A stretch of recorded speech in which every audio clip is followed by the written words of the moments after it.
Good morning, Slop Nation. Welcome to Slop Chop. This is a new podcast hosted by myself, Harvey Mulvihill. It is about the happenings of the internet, and it is your one-stop shop for slop. How are we doing this week? You guys having a good Tuesday morning, or whenever you godforsaken people listen to this program? How are we doing? It's a light week for slop. I mean, there's a new Taylor Swift album, which I don't care about at all. Nor do I care about the drama. I guess maybe I do care about it a little bit because I'm bringing it up.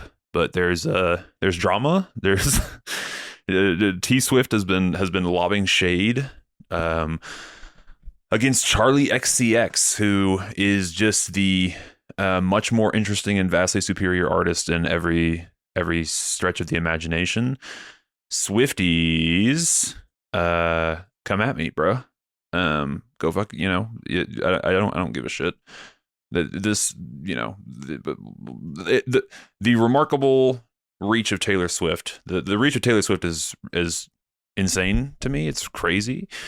She's a generationally successful person, like the most successful celebrity or artist since Michael Jackson, maybe.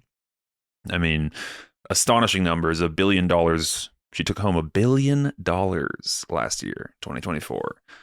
That people like entertainment industry folk are not billionaires unless you're like behind the scenes. You're running the studio. If you're a frontward facing person, if you are the talent, you're not a billionaire. Like there's like very few of them. Dr. Dre, Jerry Seinfeld, fucking I don't know, Steven Spielberg. But like everyone else is like, you can be a multimillionaire, which you're very successful. You have tens or 20s or maybe sometimes hundreds of millions of dollars, but $1 billion in a calendar year is really something. So respect for that, but only for that. Also, not only for that, but also for the rebrand. Like there was a thing a while back that I saw that was like, which generation does Taylor Swift belong to? Does she belong to Zoomers or millennials? And it's a good question, right? Because she said like she started as a millennial country girly, and then she's just transformed her sound and rebranded herself to be this pop star. And she seems equally. Both generations of young folk are into her seemingly equally. That's like crazy longevity. There's very few artists that do that. The reinvention about midway through your career or a third of the way through your career, and then you explode more so than you ever did before. I'm trying to think of another example. What comes to mind is Drake. Drake has been relevant for 2 decades. Is that true? I'm trying to think of when Drake was popping off. Drake was popping off when I was in middle school. That was when he was signed to Young Money, and he was on all those tracks with Lil Wayne. So, okay, no, not 2 decades. But anyway, he's been around for a while. Longevity as an artist, it's hard to come by, and it's impressive. Even if I don't fuck with your thing, it's impressive. I do fuck with Drake's music. I like Drake a lot. Don't give a shit about Taylor Swift. But it is kind of interesting that she's talking shit. She's talking shit about Charlie XCX. I know the very broad, basic strokes. All right, here's your recap for those who don't know. As someone who also doesn't know, I'm going to tell you the information that I half learned from one TikTok 2 days ago, and then scrolled immediately past without double tap liking. Just scrolled right past it. So Charlie XCX is dating Taylor's ex-boyfriend, Gaylor's ex-girlfriend.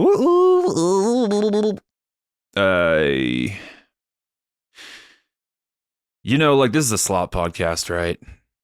And I do love some slop, but this is like my limit. The celebrity gossip, generally speaking, I could not care less about. I don't give a fuck about this at all. So I'm going to stop talking about it, I guess. So never mind. You don't get a recap. Sorry. Sorry. Charlie XCX is a much more interesting artist in every facet. She's got a coke problem, which is cool. That's interesting. Taylor Swift is just like the most milquetoast, boring ass artist. I think that even the Swifties are turning her on this most recent album. I think she's getting a lot of shit for being generic. Taylor Swift generic? Whoa, what? I can't even the fact that those two that her name and that word are in the same sentence is appalling to me. It's insane. Oh my God, good gracious. No, she is super generic though, right? So I actually set up for one of her shows, the tour before the Eras tour, which was called something. She played at Jerry World in Dallas, and I set up for this show. I was as a stagehand, and she had. So okay, hold on. I should set this up better. Set this up. So as a touring musician, as a touring artist, you're going city to city, right? And you have your core like tour team. You have your crew that tour with you, and they'll usually, like, a lot of times when you're playing, like at the moment your show starts, there's people that are already on the way to the next venue to start preparing for the next show. Like you have like your pre-team that goes out there and gets the lay of the land and figures out where everything's going to go, where unloading happens, where she's going to be, all that shit. And a lot of this is planned in advance, but you have like boots on the ground finally. And then you know, as soon as you're the moment, it's funny after having worked in the industry, how fast this happens. The moment that your set is over as a musician, if you stick around in the crowd for 10, 15 minutes after the lights come up, instead of just bailing like everyone does, you'll see stagehands like myself just flood the stage and start tearing shit down immediately. There's not a moment of hesitation. That's just generally how it works. And with a production as big as hers, that teardown usually takes all night. So she'll get off stage at 12:30 a.m., 11:30 p.m. I don't know. She'll get off stage at some time, and then for the rest of that night until like 7 a.m., there's people fucking working to tear down her shit and load it into 18-wheelers and move it to the next venue. That's how it works. And she, to this day, I mean, I don't do stagehand work anymore, but to this day is the number one. She had the most shit of any artist I've ever seen. And this is not even the Eras tours. Eras was another beast altogether, but she had 88 18-wheelers full of equipment. 88 18-wheelers full of shit that she travels like the country with, right?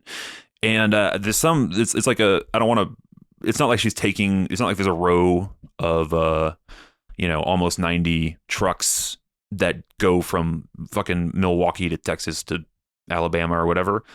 That's kind of what it is, but there's also like you're renting a bunch of shit from place to place. Honestly, I'm not 100% sure of the absolute logistics, but that's beside the point. The point is that she has almost 90 full fucking, can you imagine 90 18-wheelers full of stuff for one show? It's really remarkable. Really something. So that's why it takes so long. The crew that set up and tore down her show was like 300 local stagehands, myself being one of them.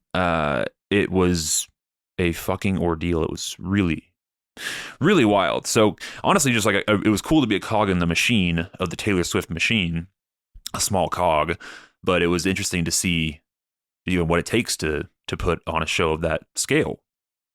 What it takes is millions of dollars. Millions and millions of dollars is what it takes. Literal millions of dollars to put that show on, but you're going to rake in much more than that in ticket sales. From ticket sales alone, not even merch and all that shit. So yeah, anyway, this is as an artist or as a musician, you make your money from touring, right? Like the touring is where the money happens. You don't get fucking anything from Spotify streams.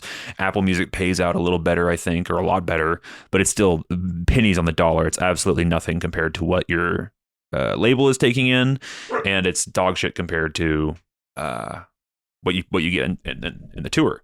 So that's where the money's at. So yeah, I guess shouts out to Taylor Swift. I don't know. It's just impressive. I'm impressed with anyone in the entertainment world that can do as well as she had. To rise to these heights is remarkable. I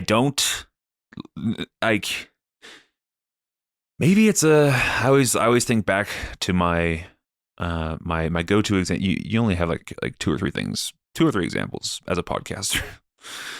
okay. Well, I ain't got, my brain don't work too good. But the example I always come back to is like Stephanie Meyer with Twilight. Like it's kind of generic enough to, it's a Bella Thorne is a self-insert character, and it's super popular because you can kind of write your own story in your head or picture yourself in that role. I think that's how a lot of Taylor's music works too. It's very broad, which doesn't necessarily mean it is bad, but it also doesn't not mean that.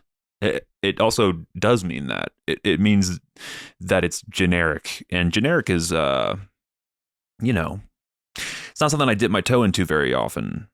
I guess. I don't know. I guess Marvel movies are generic, and I like Marvel. Oh well, fuck me. I got no point here. I'm gonna cut myself. Maybe we should talk about that. That'd be kind of interesting. How do you guys feel about joking about suicide? Because I have no intention of killing myself, but I have in the past, and I think you're only joking about it if you have like had, brushes with ideas and ideation. It's only funny because there's a hint of truth to it. There's a kernel of truth in every joke.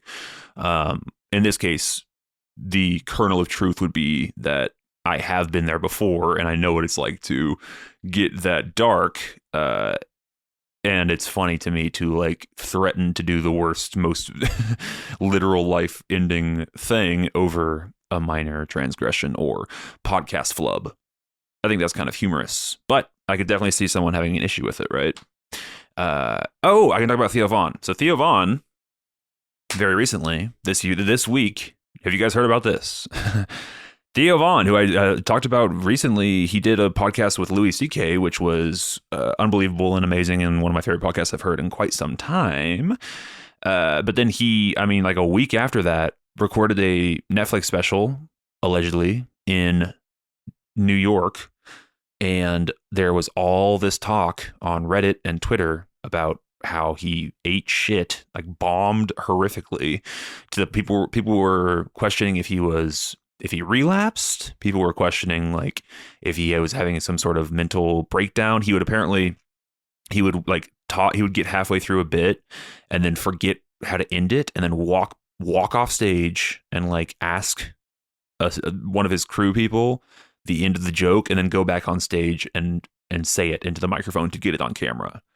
So apparently it was horrible. The vibes were super off, and people were worried for him. And rightfully so, with a history of addiction, right? I could see him, or anyone with a history, anyone with that sort of history, when they do big crazy red flag shit like that, especially on a Netflix special, bro. Like for a comedian, recording your special is like the pinnacle. Especially, I guess, when a special comes out, that's like the pinnacle of the whole gig. Is like you going out and promoting your special and getting people to watch it. But so then therefore recording the thing is extremely important and an extremely big deal, and it's very expensive. And it comes with there's a ton of Netflix suits in the room, I have to imagine. So I mean, a really tough look. It's also supposed to be the mountain, the fucking the summit of. That's also the wrong word. It's supposed to be like the best possible version of your material because you've been working on it for a year or longer, right? You've been taking these jokes all around the country, and you've ironed them out into a fine paste, like a delicious paste, And when you're at that level, or when you're at that point, the stuff is supposed to be ironclad. And so when it's not, and when you're like bombing and eating shit and forgetting the jokes, oh no, oh dear, that's not good, right? Not good. So he addressed this on the pod. I listened to a bit of the segment that he talked about it. He did not, in fact, relapse. And I brought it up originally because there's a clip that popped off where he was like, he was talking to a fan immediately after the show, And he was like, yeah, I don't know what to tell you about that. I've been really trying not to take my own life this month. I don't know what to tell you about that, man. I'm having a long month. I'm trying not to take my own life. And it was said jokingly, and like half the crowd was like, ha, ha, ha. But it was, given the circumstances, people were like, oh, maybe he's just like really going through it. So apparently he is really going through it. I don't know. I don't think he's suicidal, but what was the thing? Yeah, he stopped taking his antidepressants and then basically just had a panic attack on stage. That's all that happened. He was just like having extreme panic and quit taking his SSRI a week or two before the show, which is not smart, not a good idea probably to make a major change before something so major. But what are you gonna do? That's why they always tell you when you wake up for a marathon, don't do like the gel packets for the first time on the day of your marathon, because you're going to need the energy, right? Like, no, don't do anything.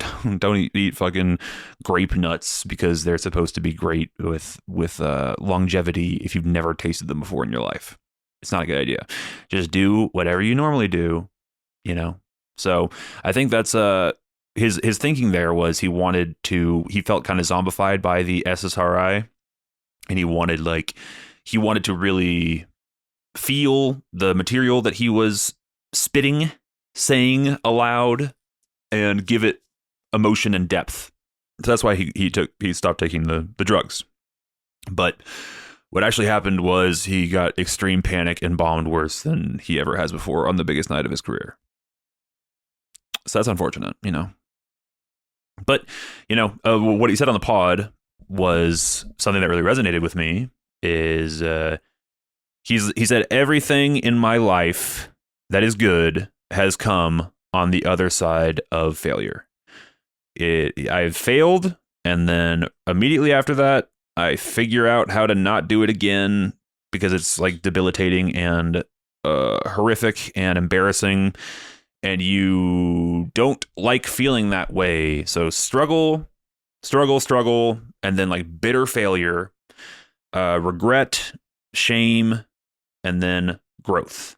That's kind of the path that many of us have experienced, right? So I wish Theo Von the best. I honestly, as someone who doesn't listen to a lot of his podcast, I respect the fuck out of him for being a sober dude, and I really love that Louis C.K. episode. So I'm rooting for him now. I'm a Theo stan now. But dude, that sucks. That fucking sucks, bro. He said on the pod also that Chris Rock was there at the taping, so he like bombed in front of one of his heroes, which is brutal. Yeah, I don't know. That has to be one of the worst. It's like there isn't really an equivalent, because you can't really bomb that hard as a musician. You have like, especially if you have like a band with you, they're not going to let you fail that spectacularly. And especially if you're an established person, I think like the only way that you could do that is to quit playing the songs that people like and maybe talk a lot. I went to go see Kid Cudi in Austin on his most recent tour, I believe, and he was so bad. It made me sad, dude.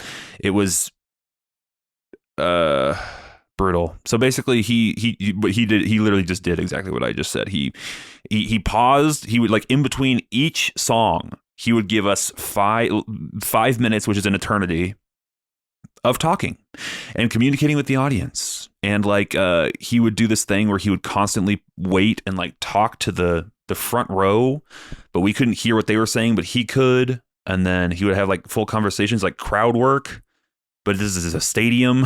So like I couldn't fucking, and then he would like pause to sign people's autographs and stuff in the middle of the fucking show. It was terrible. And he is I loved Kid Cudi, put a big past tense there. Not the biggest fan nowadays, but that dude is like very full of himself. I don't know if you've seen his Twitter, but his Twitter is fucking brutal. I had to mute him because I couldn't handle his timeline. His timeline is like, he's like a Donald Trump where he self glazes constantly via tweet, and then also retweets compliments to him. which is gross. Like random fan compliments, like the most positive. Kid Cudi, you changed my life. I fucking love you. Retweet. And now it's like now everyone gets to see this. Now all of the people that follow me on Twitter, or X.com, the everything app, now everyone gets to see that this guy thinks that my music is good. It's shallow. It's cringe, bro. It's no good.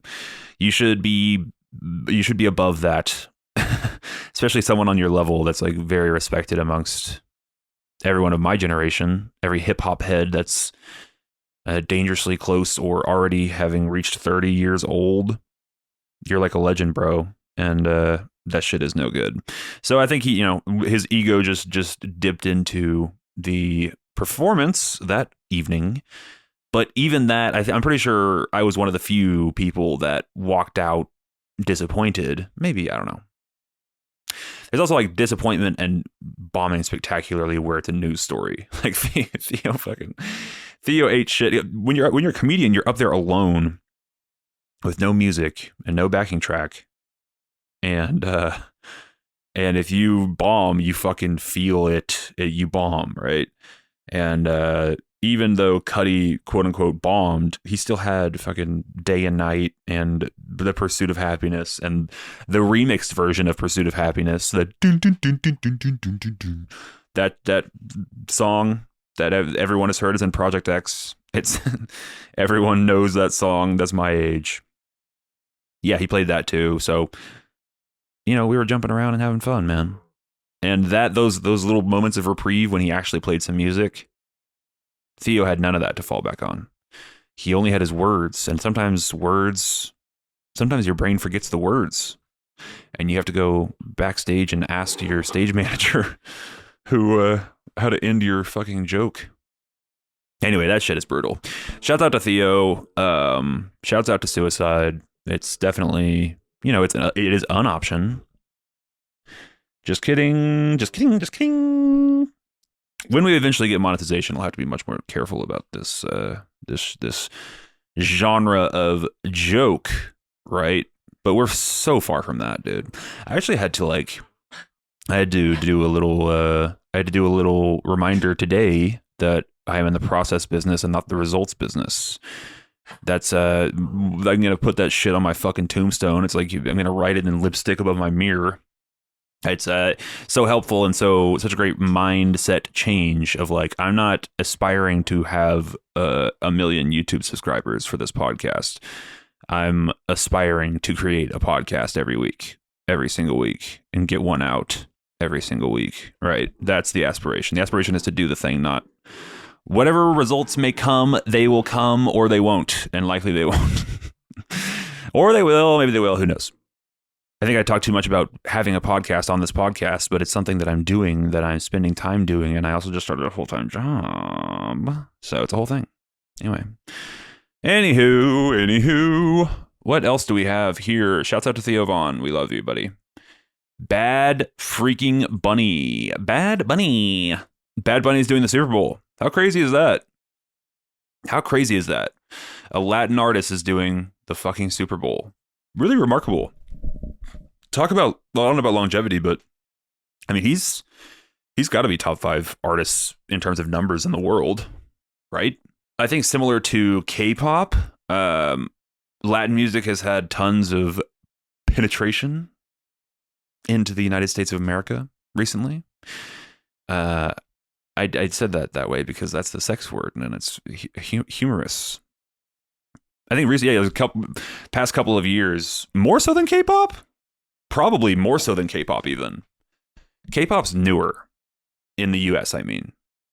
And Latin music's been around for X amount of years now, but I hear it, in my day-to-day, especially living in Texas. We have a massive Mexican population here, and I live in North Texas. Like Dallas is further from the border than people would think. Not living here, Texas is gigantic. You go a couple hours south, like 5 hours south, and you're in San Antonio, and it's like you are a minority as a white. You're a minority. Like it's mostly Mexican people or San Antonian, whatever you call it. Hispanic. It's not Hispanic. Is it Hispanic though? If they're literally from Mexico, you know what I mean? Like, isn't Hispanic? Is this is like the broad term? But yeah, I'm not gonna call it Hispanic if they're literal Mexican. Although for some reason calling them Mexicans seems racist or pejorative. But they're literally there. They're from there. They're like 10 steps away from the fucking country. More accurately, it's like 7 hours. Because Texas is gigantic as previously established. But anyway, Bad Bunny, another guy that I respect the fuck out of just for getting the numbers that he has. Don't listen to a lot of his music. My brother is very into him. And, you know, it's just cool. I didn't think that these white devils that run the Super Bowl would ever go to a Latin artist, especially right after Kendrick. You're going like Kendrick to Bad Bunny. I think honestly, I just keep forgetting that millennials are old now, and that we're the ones with the nostalgia that needs massaging. I thought it was going to be there was rumors that it was going to be who was it? Who was it? I don't remember. But yeah, the millennials are now in the place of the power positions where the young professionals that are, you know, mid 30s, late 20s to mid 30s, and these old decrepit people are like retirement age. And so when you have to pander in the Super Bowl, you're not going to be pandering with Slash. You're going to be pandering with fucking will.i.am. That's the big difference now. Or Wale. That's who it was. It was gonna be Ursha Baby, I think. And then they were like, we can't have two black people in a row. That's too much. We cannot have two black artists back to back. We already had Kendrick. We'll save Ursha Baby for fucking. You can't go black, brown, black again, because then the woke, the anti-woke people will have a fit. Yeah, I don't know who it's going to be. A white guy next year for sure. Post Malone. I could definitely see Post Malone. That'd be huge. That would be big. All right, hold on. Welcome back. Bad Bunny. Do you guys like Bad Bunny? Do you guys watch the Super Bowl? Super Bowl is such an American institution, such like a cultural thing. It's the only thing we all watch as a country now. Like, people aren't even watching the State of the Union or anything like that anymore. It's just, there's no cheers every Sunday night. There's no okay, so the Sunday night thing, they're every once in a while you'll have an HBO drama that the world's talking about. White Lotus being the most recent version of this. I missed that White Lotus season, but that's like something. It does feel like we yearn for community.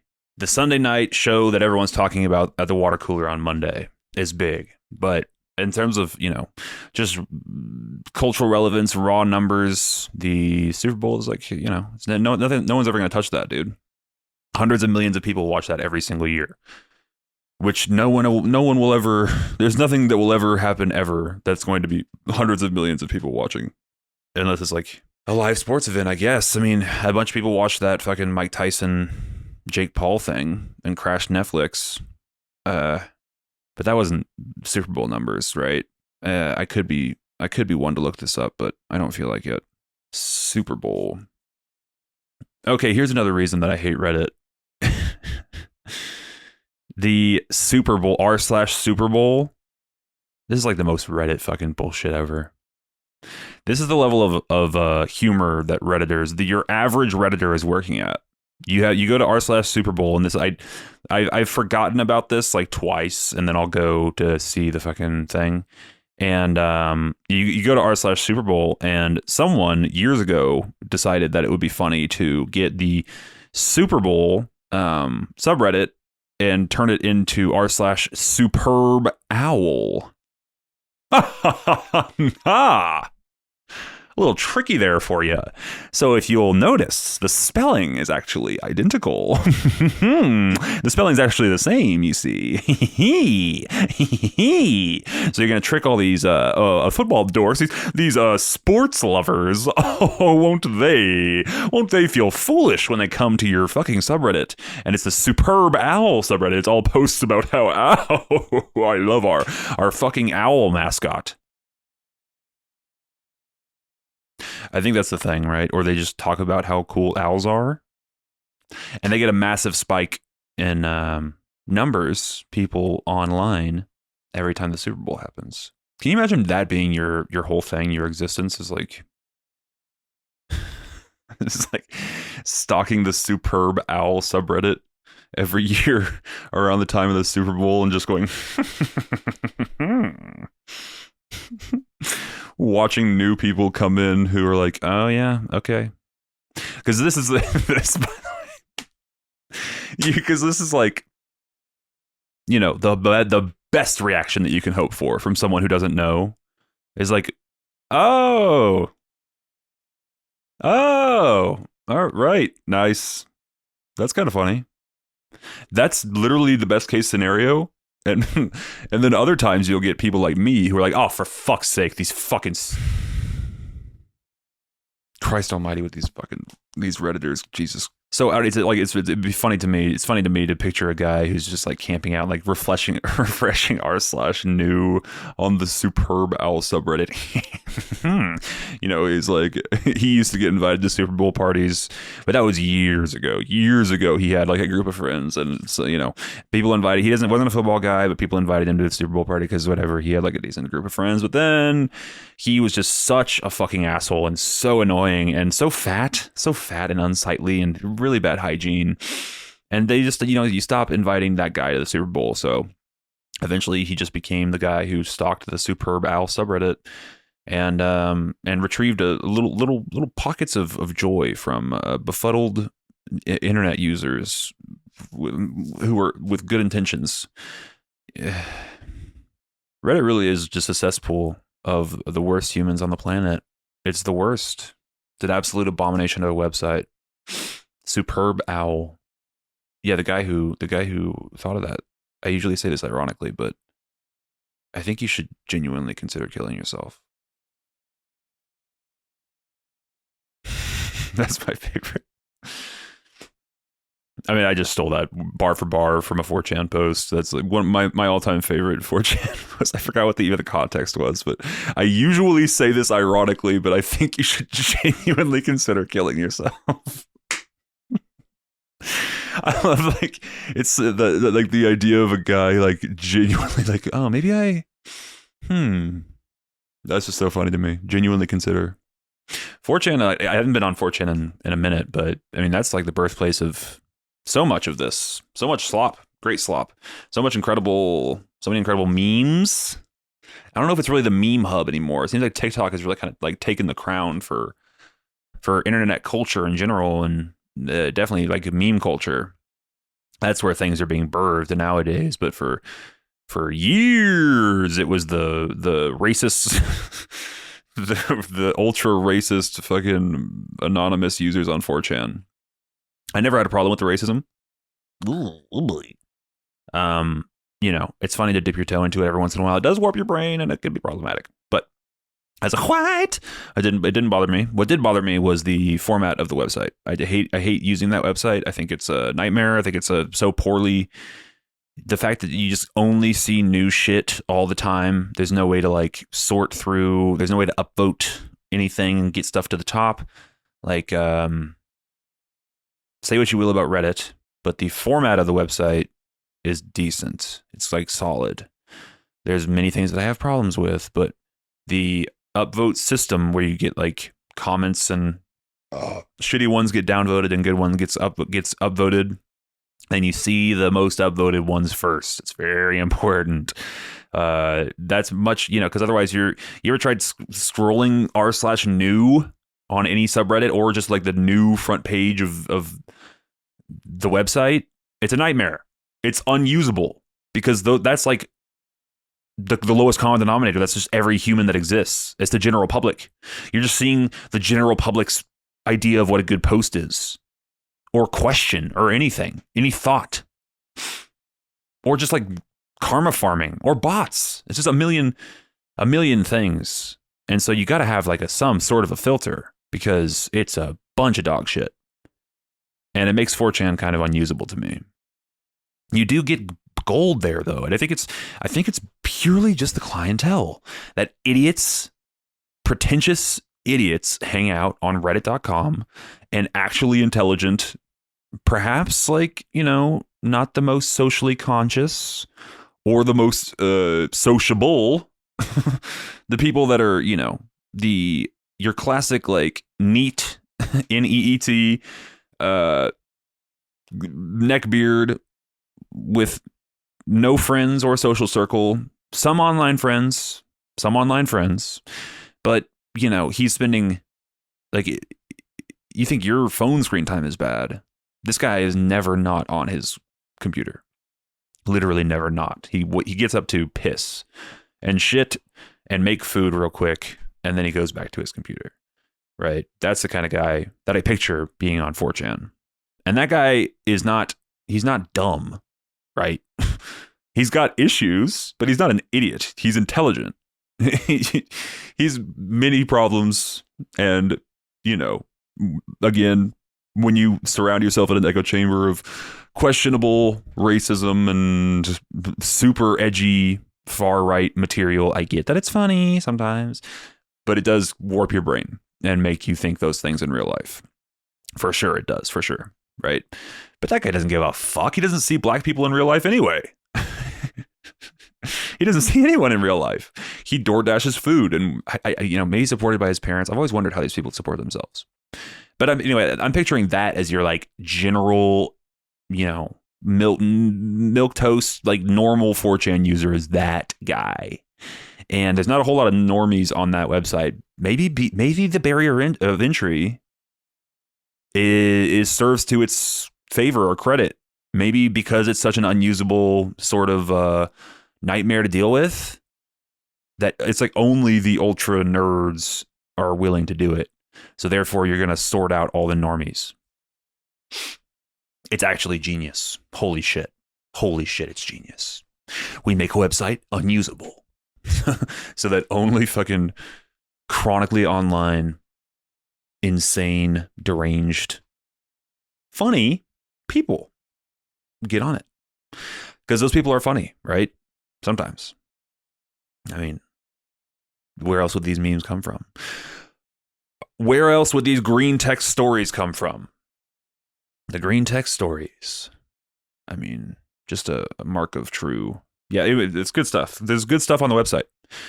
And then, there's probably good stuff on Reddit. As a matter of fact, yes, I will go ahead and concede that there is, in fact, good stuff on reddit.com. I almost called it the everything app just now. Reddit.com, the everything app. But it's just not worth it for me, because there's so much bad that comes with it. There's so much misery that you have to wade through. And the kind of person that you have to deal with on that website. Like, give me the neckbeard any day of the fucking week, dude. Any day of the week. Pretentious Redditor versus like autistic neckbeard haver. Ooh, actually, in real life, both of them are pretty tough. But online, I'll give me the oddest. Give me the oddest, bro. So anyway, shouts out to 4chan. We got on this somehow. I don't remember how. We talked about Bad Bunny for about 9 seconds. He good for him. That's how the Superbowl bullshit. Yeah, fucking Christ. Yeah, dude. So anyway, I am one of these people that is not a football guy, but I watch the Super Bowl because I like a party. I like queso. I like a dip, a bean dip, and generally speaking, I have people in my life that invite me to things still. For now. Eventually, I will be on the Superb Owl subreddit, guffawing at. Can you imagine trying to come to our subreddit for something as trivial as the Super Bowl? I'll eventually be that guy. But for now, I'm on this. I watched the fucking Super Bowl. It's fine. It's a cultural thing. What are you gonna do? There's not many that we have left. You got to go do it. You got to go watch the Super Bowl at a place because there's advertisements. Remember ads? Remember advertisements on television? That's big, dude. That's big. They get one day a year to shine, and it's on Super Bowl Sunday, baby. So anyway, I'll see you guys there when the Dallas Cowboys are facing off against the Philadelphia Eagles. Imagine being a Cowboys fan. Imagine being a football enjoyer. Actually, no, I can imagine that. I think enjoying football is completely above board and cool in my book. I actually wish I had it. I wish that I gave a fuck. I wish that I gave a fuck. One. I just can't muster a fuck. I can't do it. So anyway, shouts out to football. Oh, my bootleg VHSs are out of whack here. Okay, onward. I want to talk about this. My favorite. Maybe AI is based and hilarious and awesome and not actually a problem. Have you guys seen the fat lady with the rock? So it's this real video of an obese white woman, holding a comically huge stone above her head on this like glass bridge, this seemingly infinitely long glass bridge in Brazil or something. Oh. And she's carrying this huge rock on her head, and then she jumps backwards and crashes this. It's like sped up too. It's so funny. She crashes her this giant rock into the fucking bridge, and unfortunately, she murders just based on what I can see with my own eyes, got to be like 30 people, 30 to 50 people on this very long glass bridge, murdered because of one fat white woman, one selfish white woman who was trying to just. Maybe she know that this is malicious. I can't imagine what else it would be, Why else would you have the rock up there? Why else would you jump backwards so gleefully? The smile on her face is sickening. Sickening! And she murders all these good people in cold blood. And she, as a matter of fact, if you watch, and I will absolutely be putting this video in the episode, so don't you worry about that. If you're watching on Spotify, actually, okay, so I got it. YouTube day of, and then Spotify the day after is when the video gets put up. For now, the fucking smile. It's so good. It's so good. She's so happy about this. She's devious, dude. I mean, I can't blame her. It is a kind of a funny bit to like, because it's like everyone's worst fear is the glass bridge breaking, and you're like, guess what, motherfuckers? I brought a giant stone, and also look at me, I'm fat as shit. So me being fat as shit plus this giant stone, all of your worst fears are coming true right now. And look at all these tourists just walking about. No idea what this selfish fat woman is about to do. My God. The glee on her face. And then just rocketing backwards. And also it's good. The glass starts to break before she touches the ground, I see, which is very good. Very good. I've got this on 0.25 speed. Stella, what are you doing? I'm trying to record a podcast. Let's get the play action. So so the glass bridge, I think it's likely she's so fat that like the wind that she creates by jumping backwards that way is so powerful. Like it's like a gush. It's like a fucking jet engine. It's just rocketing behind her. So that is the force that breaks the bridge. And so it gets pretty bad pretty quickly. It does look like, oh no. Oh no. There was a dog. Luckily there's a dog on the bridge. I don't see the dog in the first shot, but also I don't know who is filming this murder suicide situation. But we have an Asian woman falling with her child and a golden retriever who all fall into the water. And this child is separated from her mom immediately. and is floating down the river quickly. And Asian mother points at her with the dog. The dog springs into action, heroically springs into action. Oh my God, this little girl is under the fucking water, and the dog scoops her up. It's so good that we got all this on camera, by the way. Like, I'm really, really excited and thankful, honestly, that we saw this heroic. How does this? Oh no, that's pretty good. Okay, because you have to because you're a dog, right? And you got to figure out how to get this. You got to figure out how to get this little child on top of your back because you're like running, and it's pretty honestly not bad. Like I figured he'd grow an arm. You know how that sometimes happens. They grow an arm and like throw it on their fucking back, but no. Okay. You know what? Not bad. It's a little too smooth of a transition from to in the water to on the back of the dog, but you know what? Good boy. He saves her. He saves her, and it brings her back to his mother, her mother. It's a beautiful story, and it was all captured, luckily, by, just onlookers, presumably, who saw the woman in action. And who knows if this woman survived, if any of these other people survived. I didn't see much about this online or on the news. Didn't see a whole lot about this on the news, but perhaps if she's still out there, we'll bring this fat bitch to justice, because we can't be having this, dude. We can't make this. We are better than this as a society, dude. We gotta not be springing gleefully backwards and murdering dozens of onlookers. You can't trust you can't trust that every bridge like this is gonna have a heroic golden retriever on it with the family, right? You can't trust that to happen. So anyway, good. God love you to this woman. It was hilarious that you did this. I totally agree with your decision to break this bridge. A second woman has hit the all glass bridge. All right. And then just if you're curious what the fuck any of this was, this is a tweet.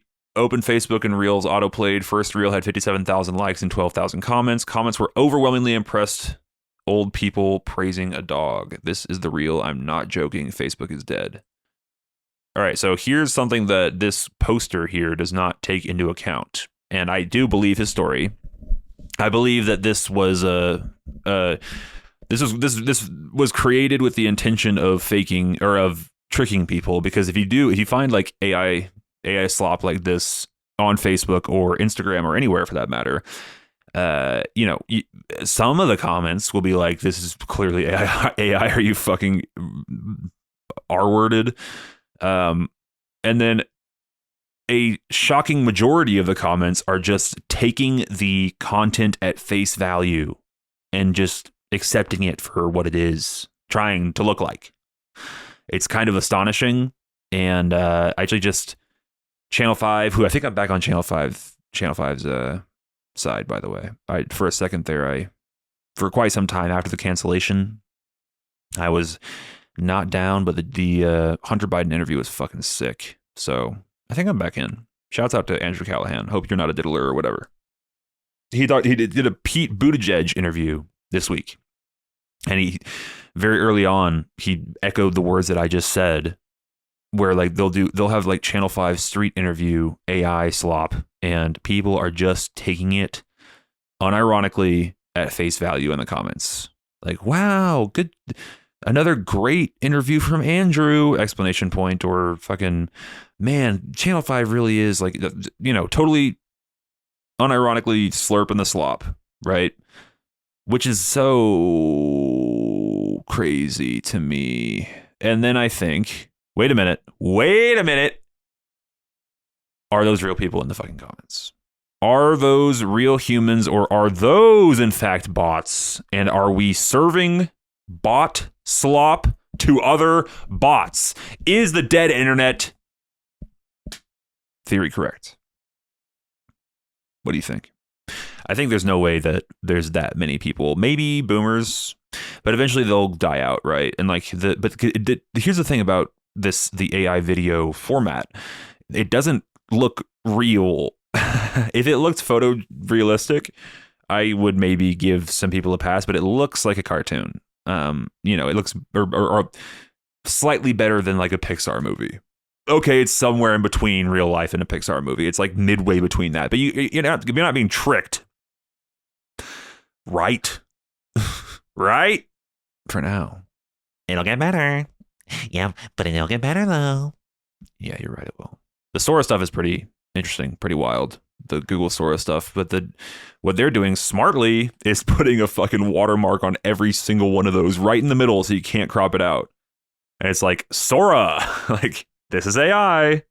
That is probably what needs to happen legislation-wise once we get further into this hellscape and we are creating stuff that looks photorealistic. I think we should probably have some sort of like law that you have to disclose that it's AI, or else we're going to come looking for you. That's probably the move. And then because then once you outlaw it, platforms like Facebook, Instagram, and X.com, the everything app, will just stop allowing it on their website because they don't want the smoke from the government. They don't want the smoke.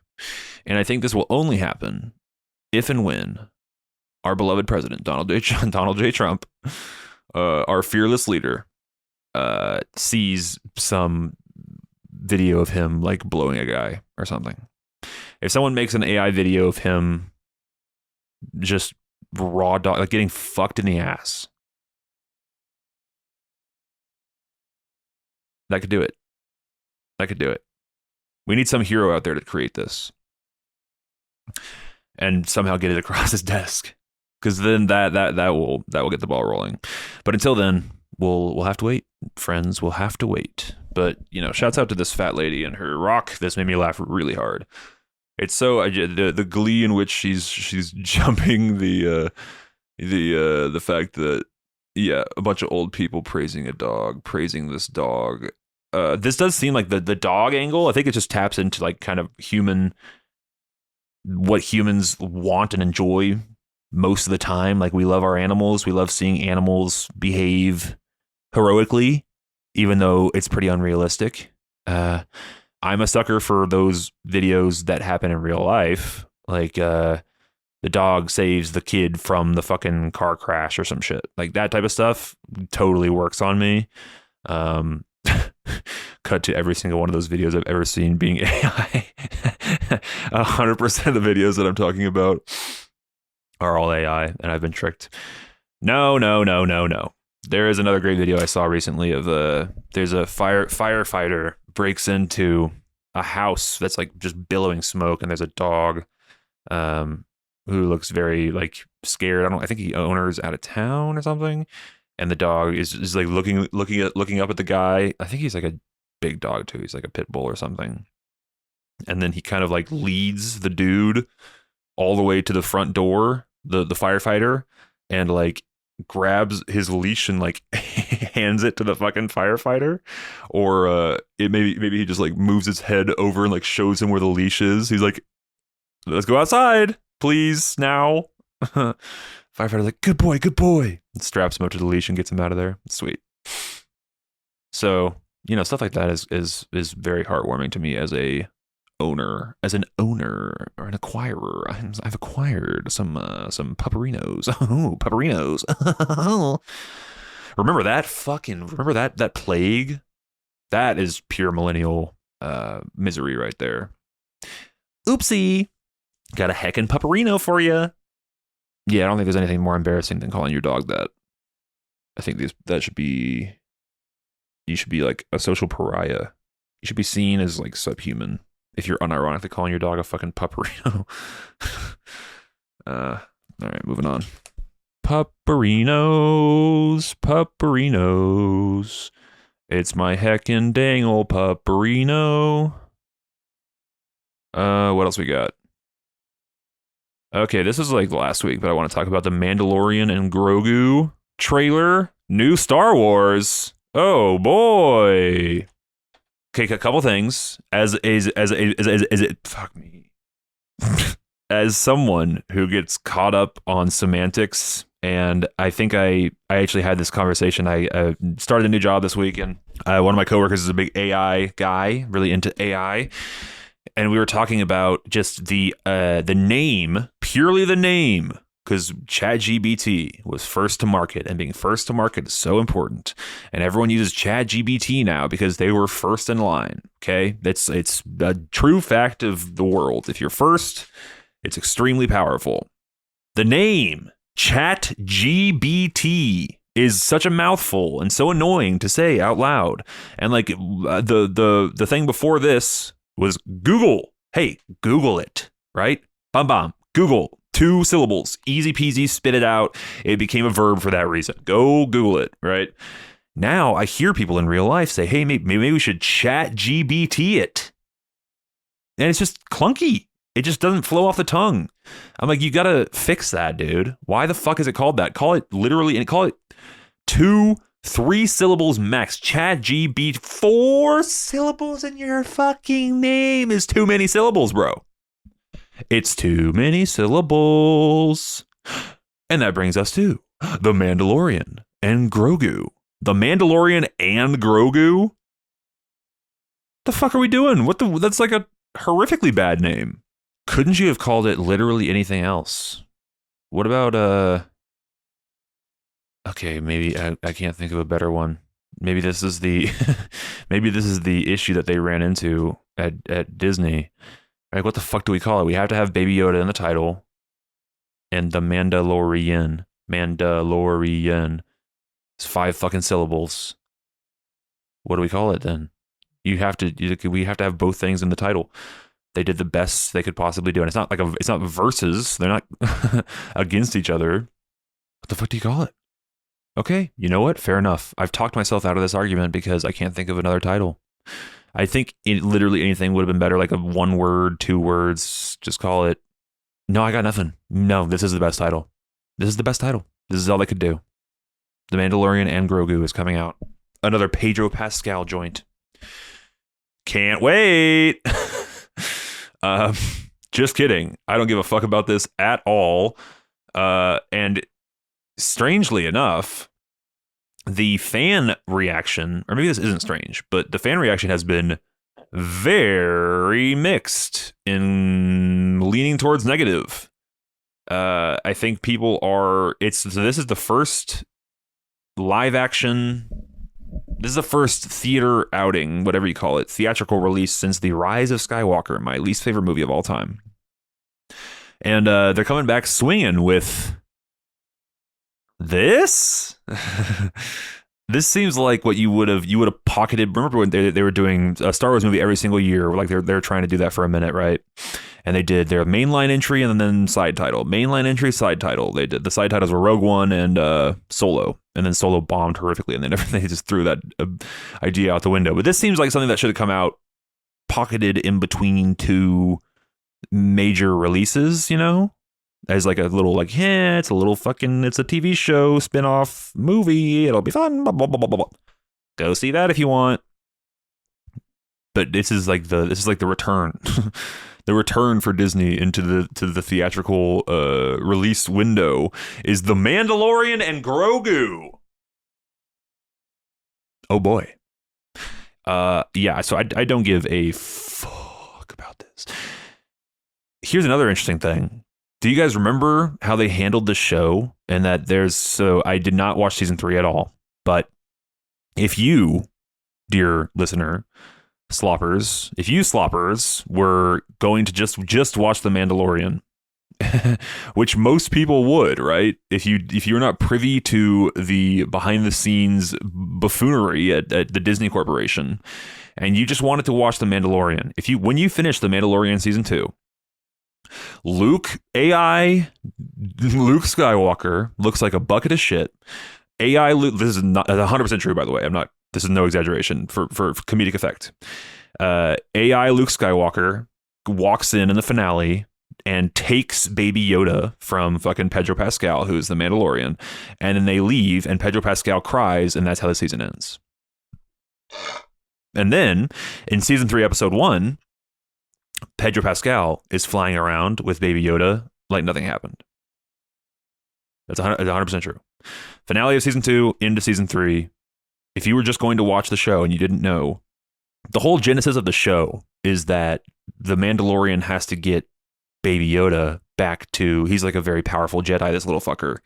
And he's supposed to get him to like a training facility to get him trained up, right? That's like that's the reason for the show's existing. Okay.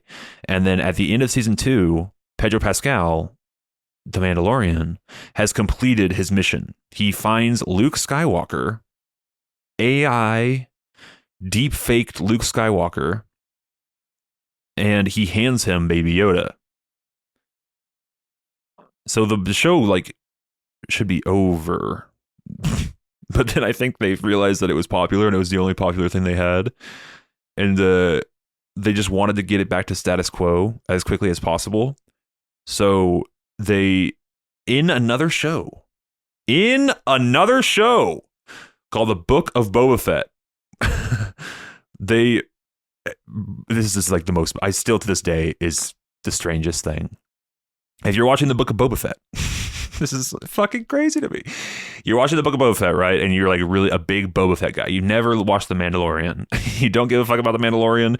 You're a Boba Fett guy, okay? You watch 3 episodes of The Book of Boba Fett, and like the plot is finally starting to heat up, and like things are happening. And then in episode 4, we get this character, the Mandalorian, comes in, and then the entire episode is about the Mandalorian. And then he goes and he finds like, is that Luke Skywalker? is that Baby Yoda from the other show? What the fuck?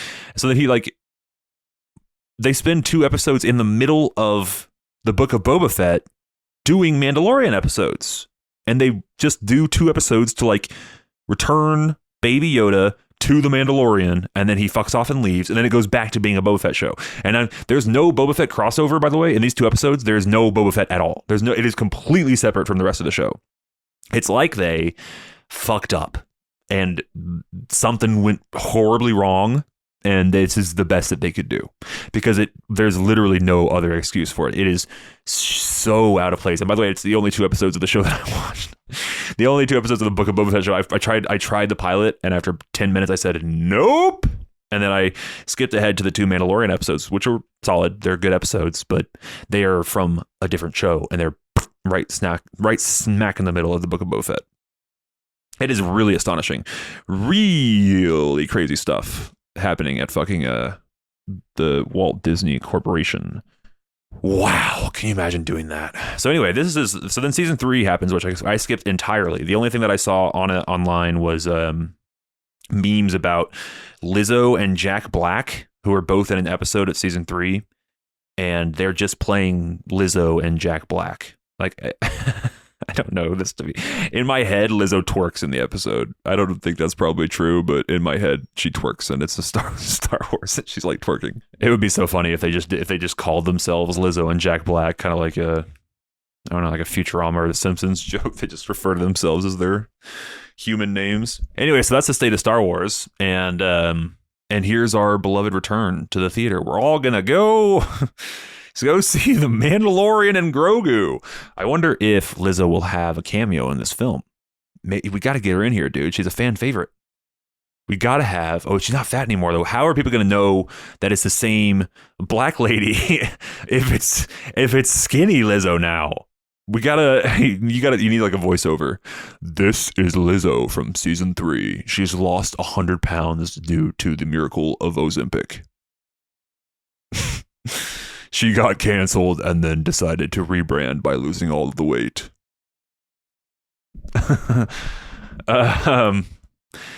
Yeah, dude. So anyway, Lizzo and Jack Black are confirmed to be in this movie. As a matter of fact, they're the opening. As a matter of fact, they're the only 2 characters. Jack Black is the Mandalorian and Lizzo is Grogu. They've been recast. Okay, fuck this. Who gives a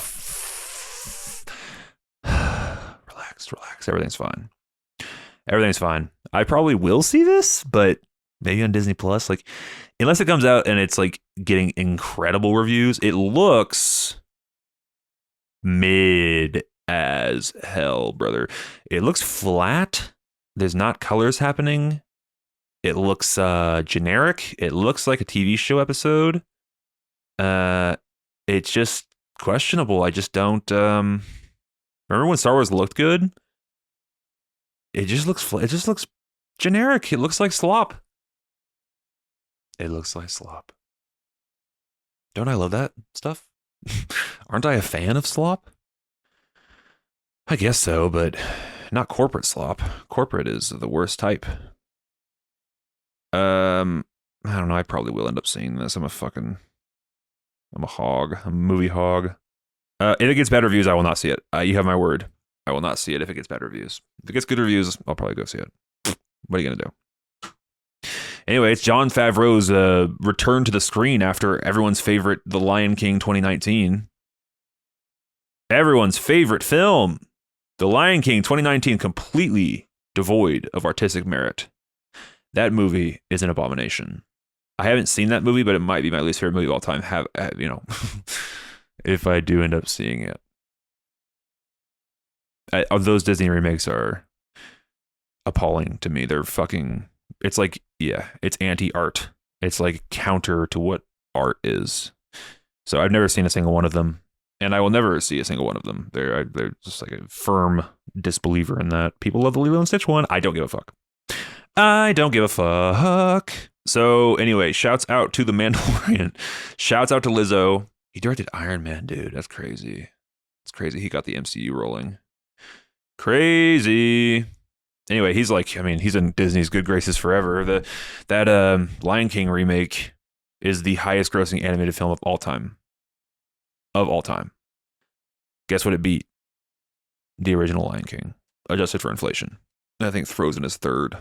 Anyway, shouts out to Jon Favreau. As a matter of fact, all of this is just reminding me of how much I love the YMS Lion King review. And the fact that he worked on that video for 2 years, and most of the... It's so cool because he's a streamer too, and he would stream his editing sessions. So like much of his work is visible. You can like see him work on the thing and like find it. He would just like pouring through every interview that's ever been given on the movie and seeing how it all fits into his narrative and comparing it with the old movie. And I mean, that's like king shit. It's goat shit. And it's funny. The whole thing's funny too. So great. This is probably my favorite YMS video, and it's cool. And it took him so long to make, and I wonder if he'll ever do part 2. I mean, I don't know. I would love to see that, but I don't think he's got like tendonitis in his hand or something. But shouts out to YMS. Big fan of that man's content. All right. What have I been watching recently? What have you guys been watching recently? You guys seen anything good? Guess what I'm going to go see in fucking theaters soon? Avatar 2 is back in theaters before Avatar 3 comes out in December. They are re-releasing the second one, and I'm going to motherfucking go see it. I'm very excited. We're at Dolby Atmos. I think I'm going to buy tickets literally as soon as I wrap on this thing. I'm going to go buy tickets. Maybe I see it tomorrow. I have to edit this podcast. Maybe tomorrow, though. Maybe. I fucking love Avatar. So I can't wait. I haven't seen it since the theaters, dude. Since I saw it once in the theaters like a normal person. I would never lie to you good people. I saw it more than once. All right. What? Yeah, the only thing I've seen recently, really, I started this full-time job, so I don't have much time to dilly-dally and jack my dick and fucking watch movies all day like I used to. Instead, I have to go work and then jack my dick when I get home at 5 p.m. But I did get an opportunity to see the new Paul Thomas Anderson joint, One Battle After Another. You might have heard of it. It's kind of bombing at the box office because it costs $130 million and it's a niche sort of art house 2-hour 40-minute movie. And movies bomb now if they're not like a remake or Avengers 6.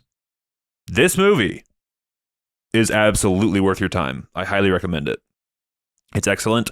It's very fast. I mean, the pacing is razor sharp.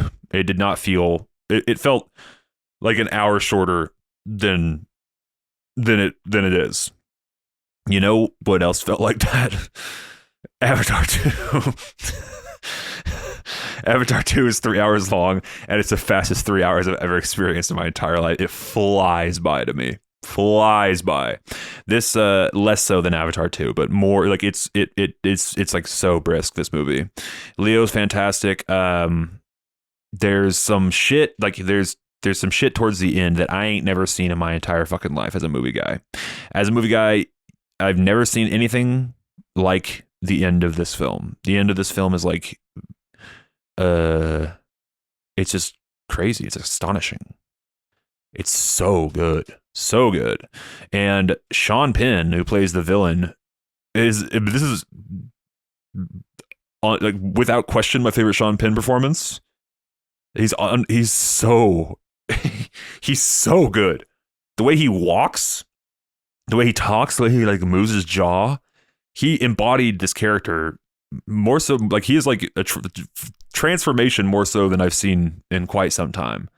He kills it. I would be so happy if he won the Oscar. I think he's already won 2, so they might not give him a third one. But bruh, I have not seen a performance this year that has topped that for supporting it, especially. Like, who the fuck else would it be? I have no idea. But Sean Penn obliterates this performance. It's so good. I enjoyed the movie quite a bit. I did have like my only complaint is. Okay, I'm half and half on this because the score is amazing, really truly amazing, and there's this fuck me, bro. We saw it in IMAX. There's this musical cue. You'll know it when you see it, or if you have seen it, you'll know what I'm talking about. This I think is like violin. When the song starts, oh, it cuts you to the fucking core. It's so good. It's usually at a dramatic scene. All right, come over here. And it's like that wide shot of the daughter with fucking Sean Penn. Bruh! The cinematography is unbelievable. It's shot on VistaVision, which is like something. It's a thing that used to be done and now it's not done. I'm not entirely sure what VistaVision is, but it looks beautiful. I mean, it's gorgeous. And my complaint is also with the score, though. There is an excellent like 30-minute action scene, sort of chase scene, where Leo's running away from a group of individuals in the middle of the film, and the entire 30-minute sequence is scored by the same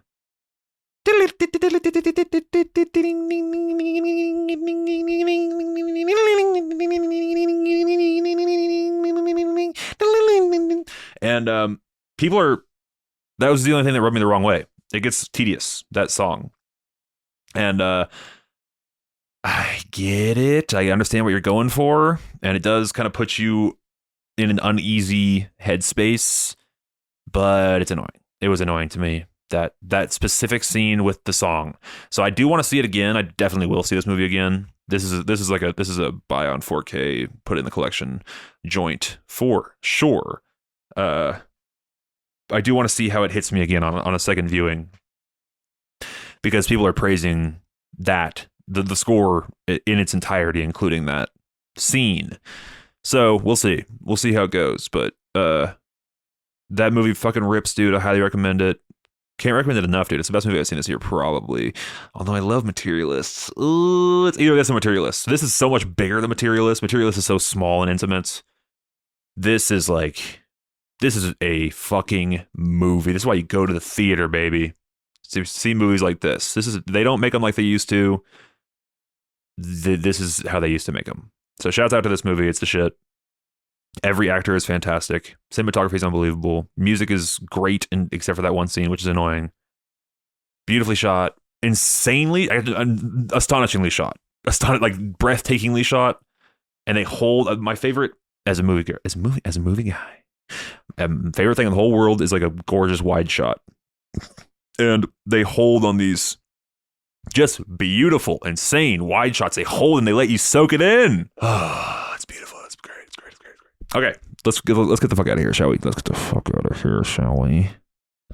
God love you, Slop Nation. I really appreciate you guys listening to this as always. Please let me know. Comment. Give me a comment, or just press like if you don't feel inclined. But I would love a comment, man. Every time I get a comment on the YouTube or the Spotify, it warms my cold heart. Truly, it makes me happy. So, and it helps get small popcorns, podcasts like this off the ground. God love you. I appreciate you very much for listening. Leave me a comment, dude, and I will see you guys in 7 days' time. Bye.